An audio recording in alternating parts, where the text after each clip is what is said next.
I mean, they asked him a question today, and I'm sure if you're of the type of person who just always hates the one team and loves what the other one does, they asked him a question about the crash. And they said, will you visit the crash site? Now, every other politician would go, of course, it was a tragedy. And he went, it's the water.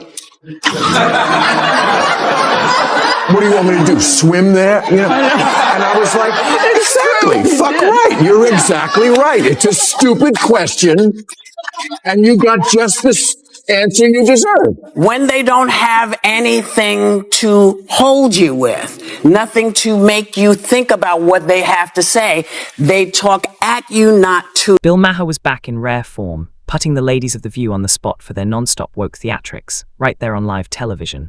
Known for his sharp tongue and zero patience for double standards, Maher spotted the hypocrisy immediately and went straight for it. He didn't soften a single word. His criticism landed hard, cutting through the panel's talking points and exposing contradictions hiding in plain sight. And yes, every moment is on record. So buckle. Well, I had a different question, but it struck me that in the first segment you used the term woke, and you said that woke is what was sort of ruining everything. And I know that you're No, I didn't say ruining everything. I said that's why Trump could get reelected. That's why Trump could get reelected. This is the woke playbook in its purest form. Twist what someone says, distort their intent, and then blast misinformation until it spreads like wildfire. It's never about an honest exchange of ideas. It's always about narrative control. They've been doing this to Trump for years, bending headlines and cherry-picking quotes until he became a cartoon villain. That's their formula. So when Bill Maher stepped onto their set, they tried pulling the same move on him, twisting his words to trip him up. But Maher wasn't playing along. He shut it down instantly, correcting the record before they could spin it further. You could feel the tension the second someone stepped outside the hive mind. The room stiffened, but Maher stood firm and didn't budge. The term woke has been, in my view, co-opted by the right and weaponized and bastardized. And so I was surprised to hear you use the term, because historically, as you know, because I think you're quite brilliant, that woke is a word used by the Black community to note that we must be aware of social injustices. But words and migrate. So why is that a bad thing? It's not a bad thing, and originally that was absolutely a great thing. Alert to injustice, who's not for that? But words do migrate. Now, I'll use any term you want. Okay. Because maybe that is a word that's triggering, and so let's not use that word. I don't know, want to call it the super far left? Sunny Hostin clearly believed she had a winning shot when she accused Maher of being anti-woke. But from the moment she started speaking, it was obvious this wasn't going to end well for her. She rubbed her forehead, avoided direct eye contact, and spoke like someone who realized too late they were walking straight into a trap of their own making. The discomfort was written all over her face. She tried blaming conservatives for hijacking the word woke, claiming the right twisted it to attack progress. Maher calmly dismantled that argument. He explained it wasn't conservatives who turned woke into a joke. It was the left's own behavior.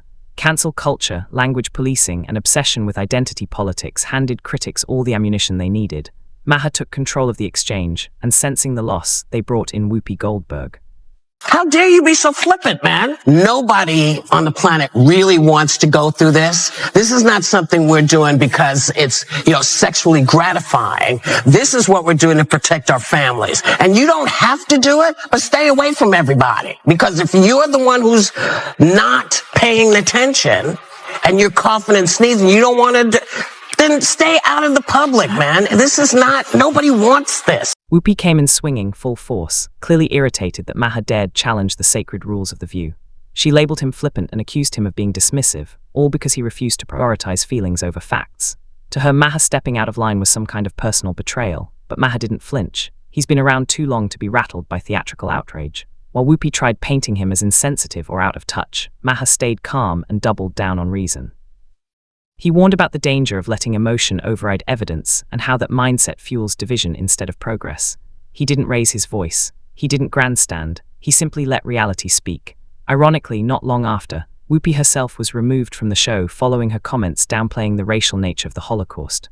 This morning, more fallout for Whoopi Goldberg. ABC News suspending Goldberg from The View for 2 weeks after she made controversial comments about Jewish people and the Holocaust on Monday's episode. The Holocaust isn't about race. It's not about race. What is it about? Because it's about man's inhumanity to man.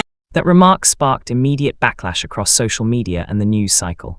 The network moved quickly, handing Whoopi a 2-week suspension that sent shockwaves through daytime television. For many of Maher's supporters, it felt like poetic justice. The timing was almost unbelievable, coming just days after her attack on him. But instead of celebrating, Maher surprised everyone. He publicly called for her reinstatement, reminding viewers that free speech shouldn't only apply when it's convenient. It was a principled move that highlighted the difference between Maher's commitment to open dialogue and the cancel-first culture often represented on the show. In an era driven by outrage mobs and digital pylons, Maher showed that standing by principles matters more than cheap victories. Well, stop saying that Whoopi Goldberg getting yanked from The View right after she attacked me on The View is karma. There's no such thing as karma. Sorry. Sorry, but life is random. The only word to describe it when a big game hunter gets trampled by an elephant and then eaten by lions is hilarious.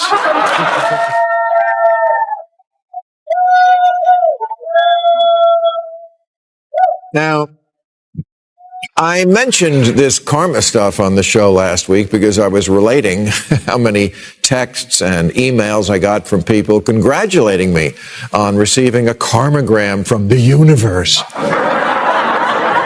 in the form of Whoopi Goldberg's chastisement. Still behind that composed exterior, Maher clearly found the irony hilarious. The hunter had become the hunted. Whoopi walked into that exchange confident she held the upper hand, only to stumble into a mess entirely of her own making. She didn't just miss her target, she tripped over her own words. Maher barely had to lift a finger. The fallout was self-inflicted, served up by hypocrisy and moral grandstanding. While Maher kept his public response measured, it's hard not to imagine a quiet smirk behind the scenes.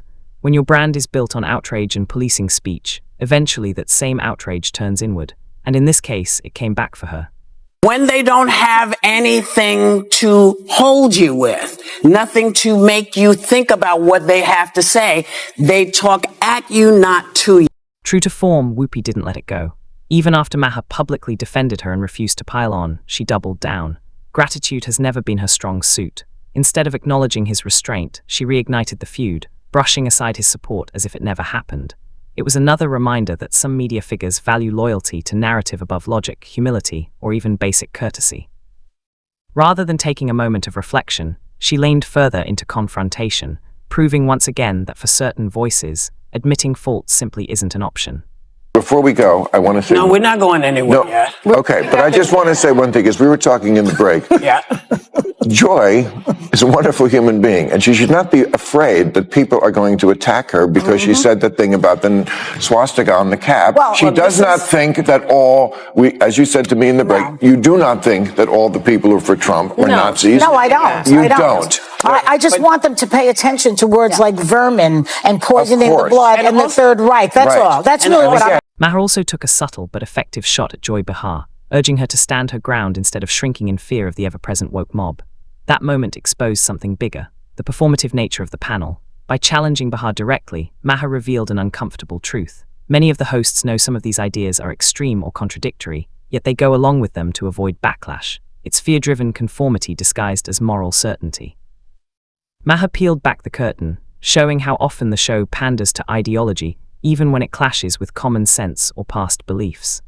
I asked them a question today, and I'm sure if you're of the type of person who just always hates the one team and loves what the other one does, they asked them a question about the crash. And they said, will you visit the crash site? Now, every other politician would go, of course, it was a tragedy. And he went, it's the water. What do you want me to do, swim there? You know? And I was like, exactly, fuck right. You're exactly right. It's a stupid question, and you got just this answer you deserve. Maher has reached a conclusion many in Hollywood still refuse to admit. Donald Trump, flaws and all, is authentic. He doesn't hide behind scripted empathy or polished talking points. In a political landscape filled with pandering and posturing, that raw authenticity stands out. Maher seems to respect that honesty, even when he disagrees with Trump's actions or rhetoric. That's why he occasionally defends him, much to the frustration of longtime fans and especially the ladies of The View. Maher isn't interested in tribal loyalty. He's interested in calling things as he sees them. While The View caters to the mob, Maher sticks to his version of the truth. Love him or hate him, he refuses to back down. And with that, we wrap today's video. Thanks for watching, and we'll see you in the next one.